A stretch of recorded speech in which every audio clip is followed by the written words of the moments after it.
Beautiful that. Right, world. So it's my first time trying this kind of amble and run prep as we go.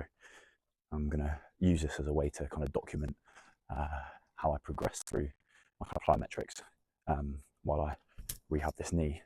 So start off pretty easy with some kind of low amplitude, easy drills, just to get things moving.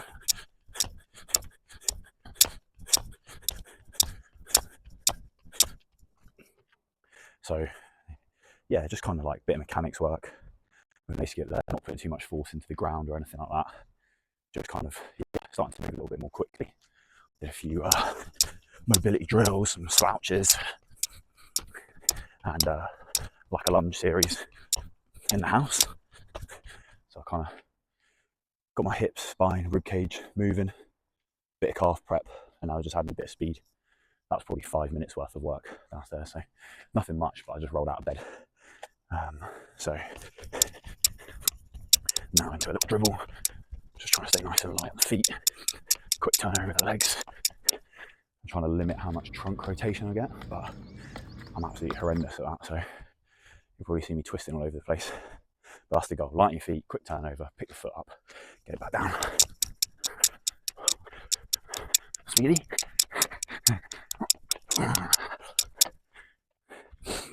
Sorry about the shorts. Yeah, a bit offensive, I know. Probably should have gone a size up, but I cut the label off already. Now just a little bit of frontal plane, little punch and land. And over the last few weeks, just been trying to get deeper into that knee bend as the tendon just becomes a little bit more compliant, a bit happier with it. So first few times I was very upright, minimal knee bend, not that happy with it, but just kind of finding what, being guided by the knee with what I was comfortable with. And now just getting a little bit more on it each week with this very simple drill. Boring, not very entertaining or sexy or even that dynamic, but it's very easily repeatable, and I know where I'm at, the knee knows where it's at, and I'm just scaling it up over time. Good rehab that. And this will eventually progress into some more dynamic bits. I'll try and get in towards like a skater bound over time. But knee feels really good with this. Felt horrendous before. Anyone who's had a Patella tendon will know how bad that can feel. Trying to absorb force into a knee bend. So that's it on those prep drills. So then I'm going to go into some plyos. I'm going to do like an easy set of a few different drills. Same drills I've been doing for the last about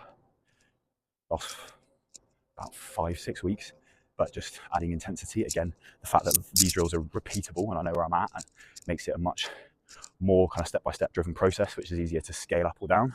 So if you can tolerate the boredom, keeping it there is a great way to go. Cool, so just really easy, starting with some light tidbits, nice and light, just looking for a quick ground contact.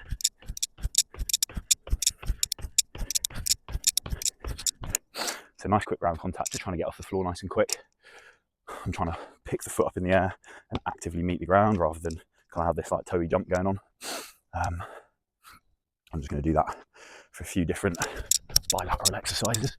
So I'm always on 2 feet here for my first block.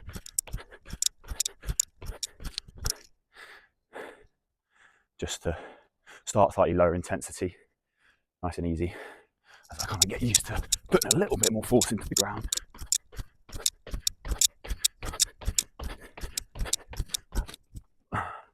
So start moving forwards, start moving sideways, and start moving backwards. Try and give yourself a little break between, just so your calves don't blow up and affect your intensity. Making it kind of pointless, you might as well just do some skipping rope.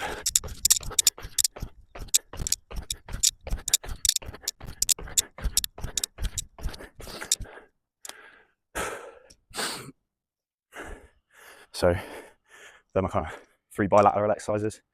Then I'm going to do some unilateral bits with a kind of slight progression of intensity. So just starting with a nice light bound, same cues, pick the foot up in the air, meet the ground actively. Nice and easy. So moving from 2 legs to 1 leg, a little bit more force into the floor. But because I'm going left, right, it requires less speed through the air and kind of pre-tensioning and co-contractions prior to meeting the ground than a hop does. So yeah, and you're generating force from left to right, so slightly less total kind of force demand as well. So then my goal is to build towards hopping, so I'm just going to do a hop bound. So you're getting a hop into a bound. So just progressing the demand on each side. Nice and easy. So those are my exercises. 3 bilateral, 1 kind of unilateral oriented, and then a progression of that. So that was a kind of fairly steady set of each. And then I'll just do a slightly more intense set of each, where it's a bit less focus on just getting off the ground really quick, so that kind of reactivity, and a little bit more focus on a little bit more height, so putting a bit more force into the floor. So, I was talking about the force. Now, after those hop bounds, only those, can I just feel that tendon start to say hello? Yeah, just a slight difference left to right. So I'm just going to walk around for a bit, let it settle. But then as I come back to that hop bound, I'm probably just going to keep it pretty much the same intensity. We know with tendons, we don't mind a little bit of pain. This is, again, something that I'm used to. I know this exercise, and I know that this kind of level of pain isn't going to blow me up later today or tomorrow. So I'm quite confident that I'm tolerating that load all right. So I've had my little plod about for a minute and a half or so. Knee feels fine again now. So we're going to crescendo into some slightly more intense plies of those same exercises.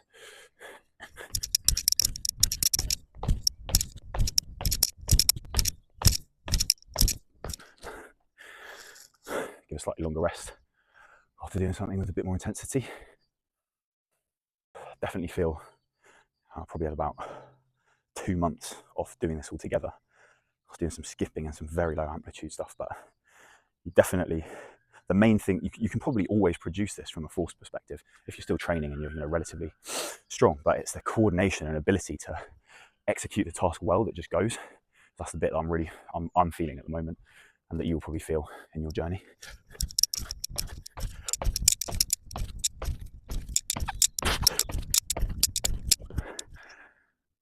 Yeah, just the coordination, the kind of rhythm, the timing of picking that foot up, meeting the ground actively, attacking the floor, all of those things, just that's probably what leaves you the quickest. But thankfully, with a bit of deliberate practice, it's going to come back nice and sharp.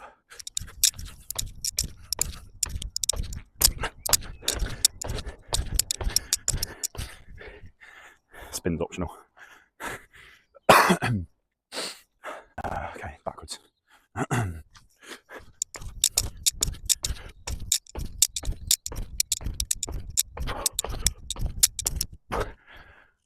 So I hope you could see that kind of crescendo across those 3 of starting small and then getting more and more intense, and then I kind of find a level that I'm happy with, where I'm giving it a good go, basically. Felt good. Tiny bit on the top of the knee with the sideways, but 1 out of 10, less than doing the easy hop bound. So now I've got those kind of unilateral biases, so I haven't been doing these as long, and obviously there's more force going through the foot, so I'm just taking, or the foot, there's more force going through the whole leg, so I'm just taking my time, not rushing intensity there. Was feeling it a bit, so it's just kind of making the call on how much intensity to put into it on any given day. And I'm doing this session 2 times a week, so it's fine to not always be progressive and pushing it forward, and just finding a happy level and allowing time to do its thing. So bounds.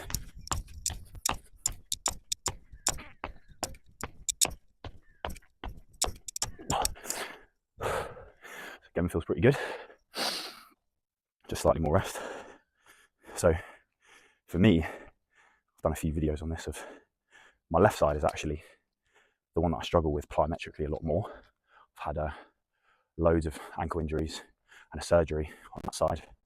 Shout out to Domro Wright, who was a once friend who probably put the final nail in that ankle's coffin in a training game of all things. Cheers, mate. So that's the one that I struggle with plyometrically a lot more. And I'd hazard a guess as to that's why when I ramp up my running and dynamic stuff and my deeper tier plyos and kind of, putting more force through my knees, that it's my right knee that blows up. So when I get back to hopping, I'll probably do a little bit extra on the left side. But you might be able to see that in the video. When I'm on my left, I struggle a lot more. It just looks and feels soggy. Like I've got nothing there. Not bound.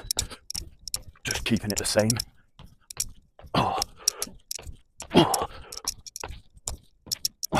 Same as last time. Let's have a little walk. So, interestingly, that actually was fine. Felt better. I'll watch the video back and see if I took a bit of sauce off it. Maybe a bit of inhibition or just psychologically. But no pain on that one. So, interesting lesson there. Probably a little bit of that kind of tendon warm-up pattern. But even more importantly, don't be too afraid of pain at the first sight of it when dealing with a tendon. All right, team, that's it.